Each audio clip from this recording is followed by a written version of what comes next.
Les amis, en direct du centre Breslev à Jérusalem, avant Shabbat, pour la Tzlacha de Ariel Ben Sarah, on continue la troisième partie du Chok Breslev en français du 3 Iyar, en s'attachant très fortement à tous les tzadikim, et principalement Rabbi Nachman Meuman Amelech.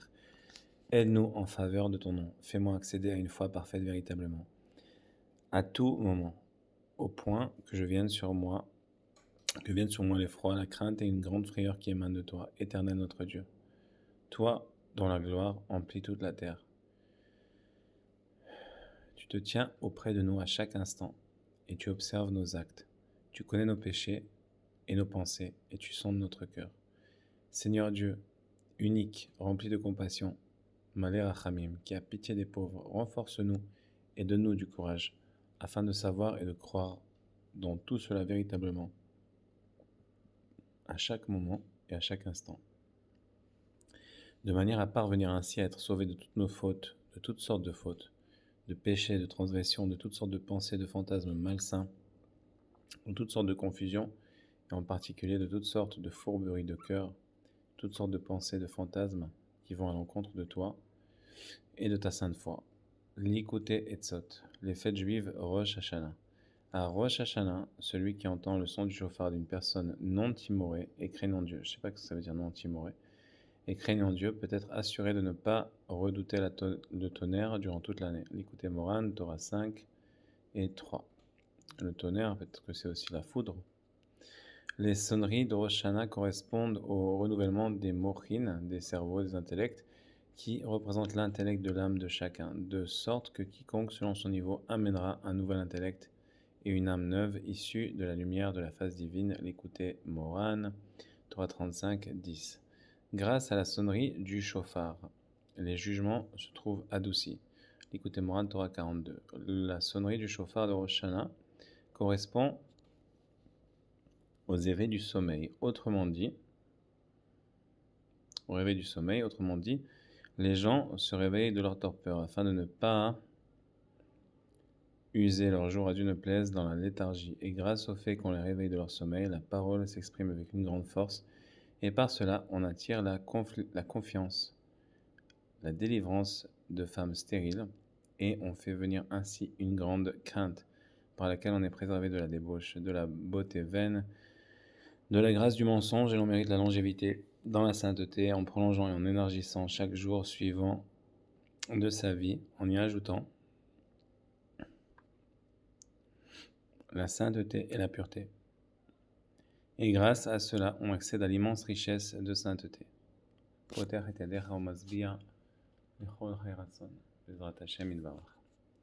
lesquels on parvient à une très grande compréhension. On mérite tout cela grâce aux sonneries du chauffard de Rosh Hashanah, auprès des tzadikim de vérité qui savent amener toutes les rectifications à l'écoute Moran Torah 69.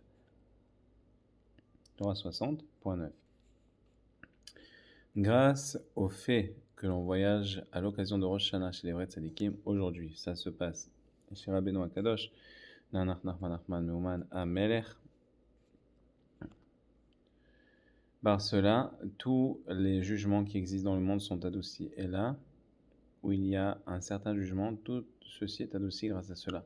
Et l'on a besoin de cela à Rosh Hashanah. C'est la raison pour laquelle on se rend précisément chez eux à l'occasion de cette fête. Également grâce au fait que de nombreuses âmes d'Israël vont chez le tzaddik, donc le kibbutz de Rosh Hashanah, en vérité pour Rosh Hashanah, et s'incluent ensemble dans une grande fraternité, une joie débordante et une grande allégresse, alors sont alors générées grâce à cela une grande joie débordante et une grande allégresse. Donc par le kibbutz Akadosh, l'Ikouté Moran, Torah 61, 7, 8. Sichot Haran. Sichot Haran, conversation de Rabbi Nachman, les prouesses redoutables de sa perfection. Une fois, il prit la parole et déclara: mes adversaires ne s'opposent nullement à moi. Ils s'opposent seulement à quelqu'un qui a réalisé un tel acte répréhensible, qui aurait réalisé un tel acte répréhensible, comme l'imaginent ceux qui sont en controverse contre moi. À l'égard d'un tel homme, il convient certainement de marquer son désaccord. En d'autres termes, les opposants inventent contre lui des mensonges et des faussetés. Il ne lui est jamais venu à l'esprit d'accomplir telle ou telle chose, mais toutes les accusations dont il est victime ne sont que mensonge et fausseté. Comme on a vu plus haut dans le Likutei Tfilot, toutes les accusations et les mensonges qu'il y avait à l'encontre de David Ameller, ça s'applique aussi à Rabbeinu Akadosh. Sur un tel homme qui aurait agi de la sorte comme eux l'affirment, il convient sûrement de s'opposer. On en déduit qu'ils ne sont nullement en désaccord avec lui. Car s'ils avaient conscience de la grandeur de sa piété, de sa sainteté et de son élévation, etc., il ne fait aucun doute alors qu'ils ne s'opposeraient pas à lui, mais bien au contraire, ils courraient derrière lui, mus par une merveilleuse ardeur, comme il conviendrait de l'éprouver. Cependant, il s'oppose à quelqu'un qui a perpétré de tels actes, qui aurait perpétré de tels actes, comme ils le prétendent à l'égard d'un tel individu. Il convient certainement d'être en désaccord avec un individu qui aurait fait de tels actes, qu'il accusait à tort. Il affirma qu'ils se sont taillés et forgés un portrait pour leur propre usage, contre lequel ils s'opposent. La phrase suivante est en yiddish, ce qui revient à dire ce qui a été mentionné précédemment. Ils ne s'opposent pas vraiment à lui, mais ils sont en controverse avec cet homme dont ils ont eux-mêmes forgé les traits, de façon mensongère, en prétendant qu'il a commis tel et tel acte, comme s'il allait plus haut. Une fois, il revint du dehors et ressentit des douleurs aux intestins. Il déclara à travers ce symptôme qu'il pressentait recevoir prochainement de l'argent. En voici l'allusion, les fruits de tes entrailles sont les fruits de tes entrailles comme son argent. Il en fut bien ainsi, de l'argent lui parvint par voie postale. Chaye Moharan. Ok, il va falloir qu'on nettoie tout ça. Chaye Moharan. La vie de notre maître Rabbi Nachman. Je ne sais pas pourquoi il a marqué les vies. Je peux comprendre Chaye, mais bon, c'est plutôt.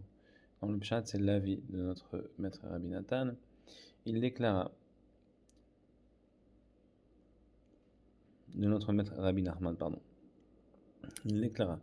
Tout ce que l'on veut entreprendre en ma faveur présente bien des obstacles, car nombreux sont ceux qui se tiennent en embuscade afin de porter atteinte à cette entreprise que l'on souhaite réaliser en ma faveur. Par contre, dans l'autre sens, une fois que cette action est accomplie, nombreux sont ceux qui en bénéficient et s'en nourrissent, et ces derniers espèrent qu'il sera mené à son terme, l'un est en parallèle avec l'autre, etc. Cette affirmation porte aussi bien sur des choses d'importance mineure, quelles qu'elles soient, à partir du moment où cela le concerne, de nombreux obstacles apparaissent. Donc tout ce qu'on veut faire pour Rabbi Nachman, c'est toujours difficile, mais une fois qu'on arrive à le faire, ça apporte un bénéfice infini pour l'humanité et pour nos proches.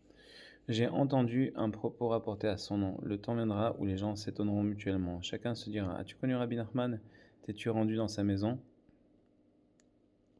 As-tu connu l'un de ses élèves, celui-ci ou celui-là?